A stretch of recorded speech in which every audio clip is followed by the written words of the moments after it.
ഇന്ത്യയിലെ 101ാമത് Ramsar site ഗ്ലാവ് തടാകം Arunachal Pradesh. 2026 G20 ഉച്ചകോടിയുടെ വേദി ബ്രിട്ടൻ. ദേശീയ ബഹുമതികളോടുള്ള അനാദരവ് തടയൽ ഭേദഗതി നിയമം ലോക്സഭ പാസാക്കിയത് 2026 ജൂലൈ 30. 2026 ഒക്ടോബറിൽ നടക്കാനിരിക്കുന്ന ഇന്ത്യ ബ്രസീൽ സൗഹൃദ ഫുട്ബോൾ മത്സരത്തിന്റെ വേദി സോൾട്ട് ലേക്ക് സ്റ്റേഡിയം. കേരളത്തിലെ ആദ്യത്തെ നിർമ്മിത ബുദ്ധി ഡാറ്റാ സെന്റർ നിലവിൽ വരുന്നത് കോഴിക്കോട്. കേരളത്തിൽ അഴിമതി ഇല്ലാതാക്കുവാൻ വേണ്ടി ആരംഭിച്ച പ്രോജക്ട് സീറോ പദ്ധതിയുടെ ആദ്യ വിജിലന്റ് കമാൻഡറായി തെരഞ്ഞെടുക്കപ്പെട്ടത് നിവിൻ പോളി.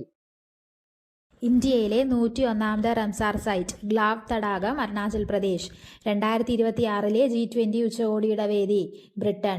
ദേശീയ ബഹുമതികളോടുള്ള അനാദരവ് തടയൽ ഭേദഗതി നിയമം ലോക്സഭ പാസാക്കിയത് 2026 ജൂലൈ 30. 2026 ഒക്ടോബറിൽ നടക്കാനിരിക്കുന്ന ഇന്ത്യ ബ്രസീൽ സൗഹൃദ ഫുട്ബോൾ മത്സരത്തിന്റെ വേദി സോൾട്ട് ലേക്ക് സ്റ്റേഡിയം. കേരളത്തിലെ ആദ്യത്തെ നിർമ്മിത ബുദ്ധി ഡാറ്റാ സെന്റർ നിലവിൽ വരുന്നത് കോഴിക്കോട്.